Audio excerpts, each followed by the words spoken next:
So guys, it's your boy, ako si King TV. Nandito tayo ngayon sa, saan nga to? Sa Makati. Makati, pauwi na. Pauwi na kami. So, ang galing naging road trip na ito no? Mula sa Parañaque, papuntang Las Piñas to, ano? To Makati. Paano itong Makati sigurin to ng mga unggoy? Planet sa Philippines.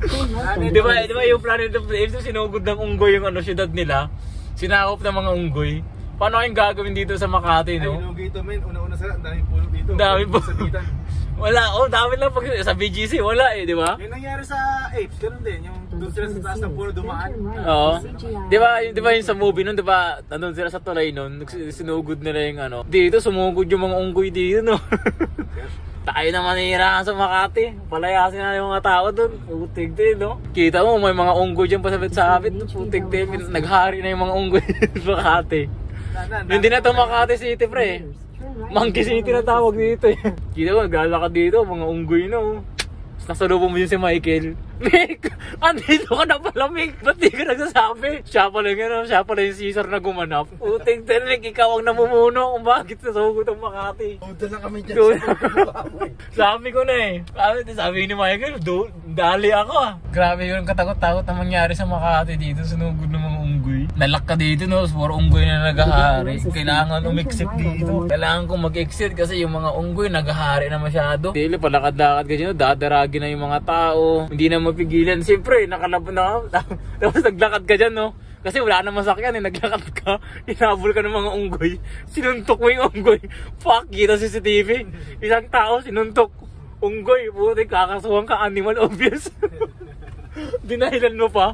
Sir, naghahari na yung mga unggoy sa Makati. Kahit na, dapat di nyo sinaktan. Sir, nakahari na sila eh.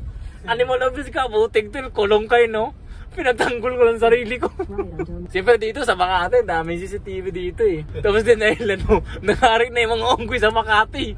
Di na kami makapalag. Naglalakad lang ako ng gabi na yun eh. Ayari. Mga gangster na pala yung mga unggoy sa Makati. Siyempre lugar na nila to eh. Puti doon, nung lumaban ka na, ikaw pa yung mali.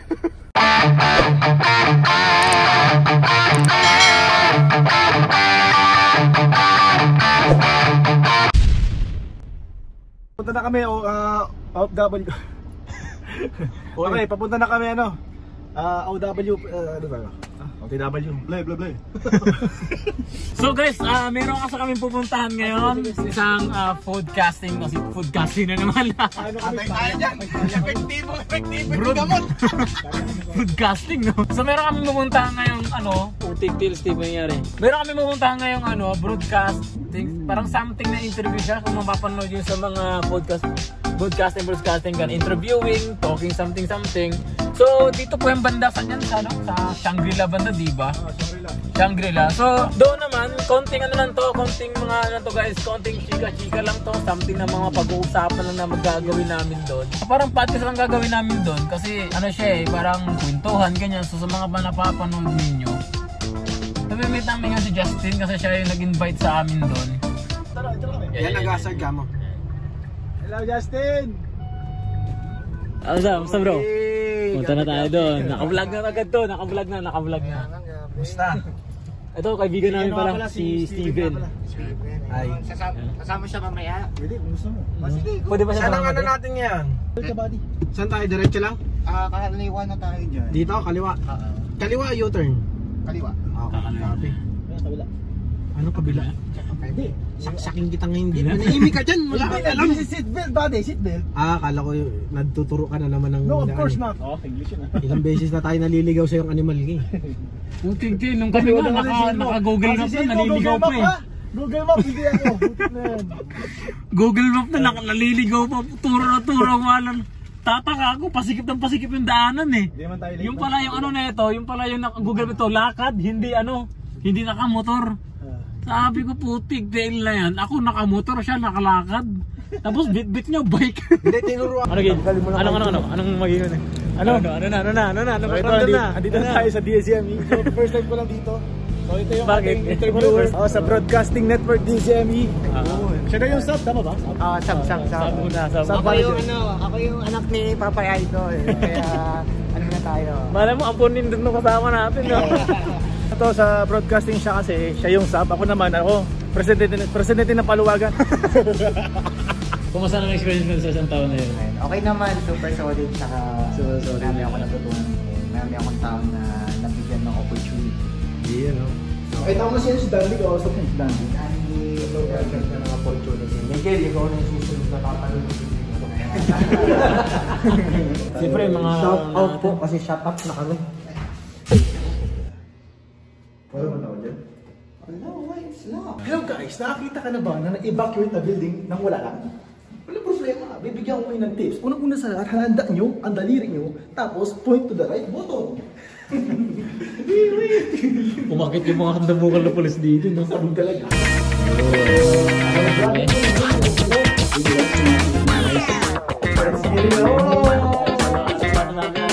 Dito, kita ko isa lang siguro sa live.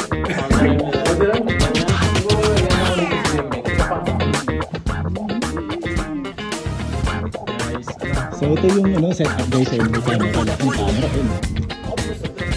Sige na ka. Okay, dito kami dun sa ano. Hindi ko alam kung anong pakiramdam dito.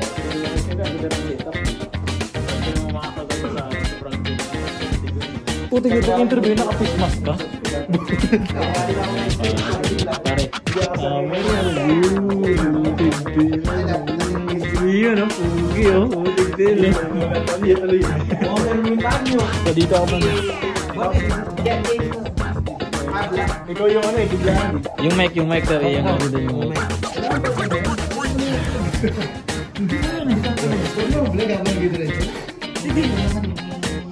Hindi ko bro, shoot ko lang yung part. So, ito na guys, nakaset. Ano to? May mga talent portion ba? Kuya namin.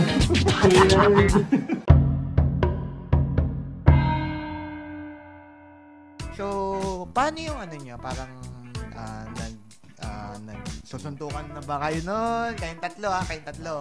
Pero may times din ba may nang-away na ba sa inyo? Tapos yung dalawang kung sino naman sa inyo pang nagpaprotektahan ba kayo? Parang gano'n. May ganong moments ba in terms of the brutality? Si ano naman, si King. Sa amin tatlo, nagkaroon na talaga si Miguel, tsaka si Steven. Pero ako kasi, pag nagkikipag-away kasi ako sa kaibigan, pag hindi mapigilan, dumating nga sa point na si Miguel, nasaktan ko na to, nasuntok ko na to, kasi yun nga, sabi na banggit niya kanina about dun sa girl na yun. Pero it's a very long time ago na, 11 years na, 4 or 5 years siguro, 5 years ago na, basta matagal na. Mga na rin yung matagal na yun. Pero yun nga, pinagsisihan ko din naman yun. Tsaka nag-sorry din ako sa sorry kasi nasaktan kita. Pero siguro dahil nga sa mahal mo yung babae, yun nga, nag-away na rin kami niyan. Tapos ito matinding sa point kami ni Steven, nagka-away na kami. Pero yung samaan lang ng loob, nagkasagutan lang kami. Ganun lang kami. Pero hindi umabot sa puntos na pisikalan na kami. Kasi hindi ako mananalo dito. Minado naman ako doon. Walang magtatanong. Hindi mo susuntok ka pala, magbabounce na sa katawan.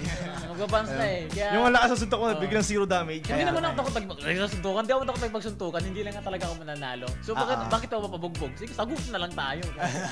Yun na lang. Okay naman. Nagkasamaan kami ng loob ng mga time na yon. Pero siyempre, nangibabaw. Ilang buwan ba tayo nung nagkita? Nagkita ka, di ba nag-usap tayo nung, naalala mo yung water baptism ng church, di ba doon tayo nagkita? So nagkita kami noon. So nung pagbungad namin agad, nagkumustahan agad kami. Wala nang oy pre, sorry sinabi. Wala nang ganoon eh. Pre, kumusta ka na? Pre, talagang yakos agad kami sa dito. Kasi ngayon nga, parang siguro kailangan mo na ng space tapos tsaka tayo mag-usap. So ngayon yun sa point na yun. Sa akin lang sa mga makapanood nito, sa mga hindi ko kilala diyan, ako pa isang content creator starting a vlogging, pero ngayon medyo nabibisi lang, kaya pagtiyagaan niyo na lang po kung ma-check nyo man yung YouTube channel ko, that's Ako Si King TV. So check nyo po yan, share nyo po, subscribe po kayo sa YouTube channel ko.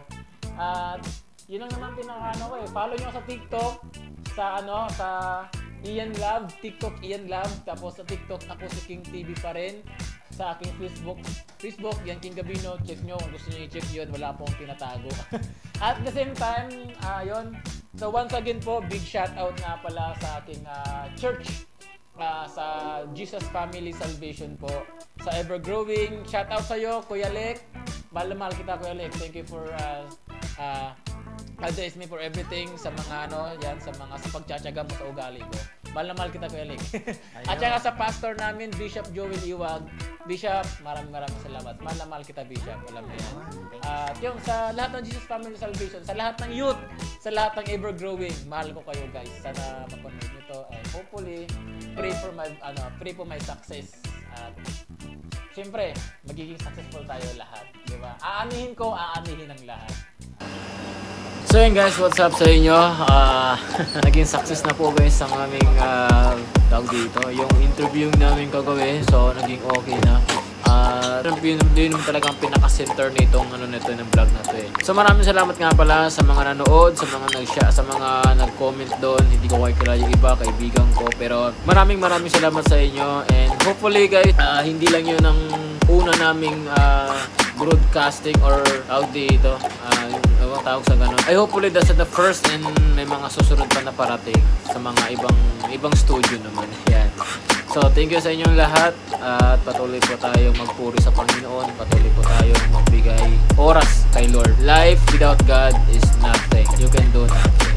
So, mas maganda pa rin may pananampalataya sa Panginoon dahil siya lang ang tanging kagaapay sa buhay na kailanman ay hindi tayo papabayaan.